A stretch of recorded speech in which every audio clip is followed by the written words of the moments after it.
Assalamualaikum warahmatullahi wabarakatuh. Apa kabar kalian? Semoga kalian baik-baik saja dan tetap diberikan kesehatan oleh Allah Subhanahu wa Ta'ala. Bantu channel kami dengan cara subscribe dan tekan tombol lonceng kalian. Terima kasih. Semoga kisah ini bermanfaat. Putranya tidak pulang setelah bekerja di luar kota selama 10 tahun. Saat dia pulang dengan mengendarai mobil mewah, ayahnya mengatakan bahwa dia adalah orang yang miskin. Cinta seorang ayah tidak mementingkan diri sendiri. Dia tidak meminta imbalan apapun.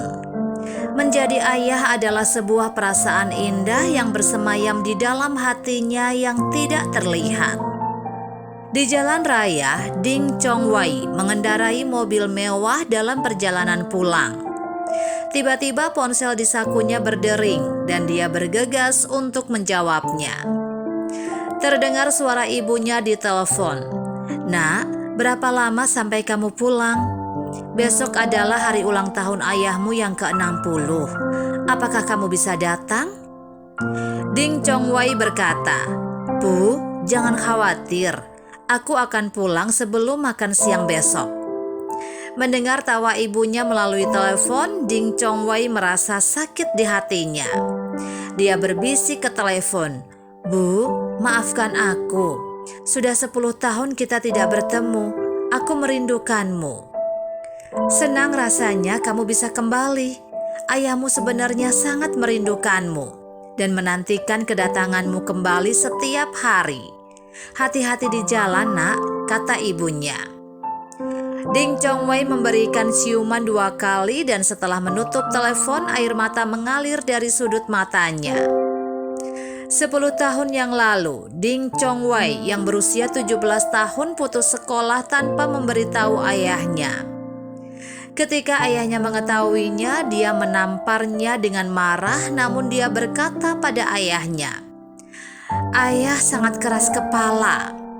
Ada banyak cara untuk menghasilkan uang di dunia ini. Mengapa aku harus melakukannya sesuai keinginan ayah?" Setelah mendengar ini, ayah saya menjadi lebih marah dan berkata, "Anak pembangkang, karena kamu berbicara seperti ini, cari uang yang banyak dengan caramu. Jika kamu tidak berhasil, jangan pernah kembali." "Oke." Mata Ding Chongwei merah karena marah, dan dia berdiri di gerbang di depan halaman rumah dan menggertakkan giginya. "Aku, Ding Chongwei, bersumpah di sini. Jika aku tidak dapat menghasilkan banyak uang, aku tidak akan pernah pulang ke rumah ini." Berbalik, dia pergi tanpa ragu-ragu, tetapi dia tidak tahu bahwa di belakangnya air mata ayahnya meledak seperti banjir. Ayahnya berjongkok di tanah sambil menangis dengan memilukan. Tahun itu Ding Chongwei berusia 17 tahun dan ayahnya berusia 50 tahun. Dia belum pernah kembali ke rumah selama 10 tahun. Bahkan selama liburan tahun baru, dia hanya akan menelepon dan mengatakan bahwa dia merindukan rumahnya dan ayah serta ibunya. Tetapi sumpah di masa mudanya membuatnya menahan rasa rindunya. Melihat jalan pulang semakin dekat, jantungnya serasa di tenggorokan dan dia sangat bersemangat. 10 tahun telah berlalu, kampung halamannya telah banyak berubah. Banyak tempat telah berubah. Ketika dia memarkir mobilnya di depan rumahnya keesokan harinya, kerabat dan tetangga yang melihatnya menjadi tercengang. Setelah keluar dari mobil, Ding Chongwei dengan jas dan sepatu kulit, kerabat dan teman berdiri di pintu masuk halaman untuk menyambutnya. Dia sangat senang. Namun ketika dia melihat kembali ke mobil mewah di belakangnya, ada sedikit kepahitan di sudut matanya. Kerabat dan tetangga semua berbicara tentang mobil mewah yang dia kendarai. Pada saat itu, teman bermain masa kecilnya melingkarkan lengannya di bahunya dan berkata, "Xiao Wei, saya belum pernah melihat kamu selama 10 tahun. Kamu pulang untuk pamer. Bawa aku ke kota untuk menghasilkan banyak uang." Ding Chongwei menjabat tangannya dengan malu-malu. Tidak, aku tidak pamer. Sulit bagiku untuk menghasilkan uang. Ding Chongwei berjalan ke dalam rumah, menyerahkan hadiah yang telah disiapkan sebelumnya kepada ayahnya dan berkata, "Ayah, aku pulang." Namun ayah saya hanya mengangguk dan berkata dengan ringan, "Baru saja kembali." Setelah makan malam, ketika ayah dan anak itu sendirian, setelah kerabat dan tetangga pergi, sang ayah menunjuk ke buku tabungan di atas dan berkata, "Xiao Wei, ini adalah buku tabungan yang berisi uang yang kamu kirimkan selama bertahun-tahun. Ada lebih dari 100.000 yuan. Kami belum menggunakannya 1 sen pun. Lebih baik kamu gunakan untuk menikah dengan seorang gadis."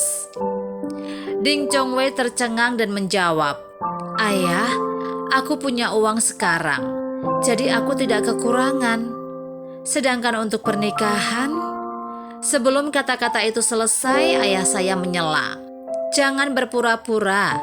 Uang apa yang kamu miliki? Sekarang kamu adalah yang termiskin di seluruh desa. Jangan berpikir bahwa kamu dapat membodohi semua orang dengan menyewa mobil dan kembali. Meskipun ayah sudah tua, ayah tidak bodoh." Mendengar ini, Ding Chongwei tiba-tiba tersedak. "Ayah, aku..." Ayah menghela nafas dan berkata, "Nak, ayah tidak pernah mengambil kata-kata yang kamu ucapkan ke dalam hati. Mengapa kamu harus menyiksa diri sendiri? 10 tahun, kamu tidak pernah pulang. Apakah kamu benar-benar nyaman?" Ding Chongwei menundukkan kepalanya dan tidak mengatakan apa-apa. Sang ayah melanjutkan, "Imajinasi selalu indah, tetapi kenyataan itu kejam. Ketika kamu tidak terjun ke masyarakat, kamu merasa bahwa semuanya tersedia di ujung jari kamu. Tetapi ketika kamu benar-benar menghadapinya, kamu akan mendapati diri kamu sekecil semut. Sebagai ayahmu, aku akui pemikiranku memang agak konservatif. Aku tidak tahu bagaimana membuatmu sukses. Yang aku tahu hanyalah membaca. Jadi suka atau tidak suka, aku akan membiarkanmu mengambil kesempatan. Sayang sekali, manusia tidak sebaik Tuhan." Tetapi kata ayahnya membuatnya merasa malu. Mungkin dia tidak memahaminya ketika dia masih muda. Tetapi setelah 10 tahun, dia bukan lagi anak yang naif, dan dia bisa sangat memahami apa yang dikatakan ayahnya. Tanpa sadar, dia menutup wajahnya dan menangis dengan suara pelan. Ayahnya menepuk pundaknya dan berkata, "Nak, kamu sebenarnya sangat baik. Dari dulu ketika kamu hidup di jalanan hingga sekarang menjadi direktur sebuah perusahaan kecil, meskipun kamu belum bisa mencapai kesuksesan, aku bisa melihat kerja kerasmu. Kamu telah tumbuh dan pengalaman ini akan menjadi aset berharga." Ding Chongwei mengangkat kepalanya karena terkejut. "Ayah, kamu..." Ayah sambil tersenyum berkata, 10 tahun yang lalu bagaimana ayah membiarkan kamu untuk pergi sendirian? Setelah itu kamu akan mencantumkan alamat ketika kamu mengirim uang. Bukankah mudah untuk menemukanmu?" Tiba-tiba Ding Chongwei memeluk ayahnya dan berteriak dengan suara parau, "Ayah, terima kasih telah memaafkan masa muda dan kecerobohanku. Terima kasih telah memberiku cinta kebapaan seperti gunung. Dan di masa depan, biarkan aku menjadi gunung untuk melindungimu dari angin dan hujan."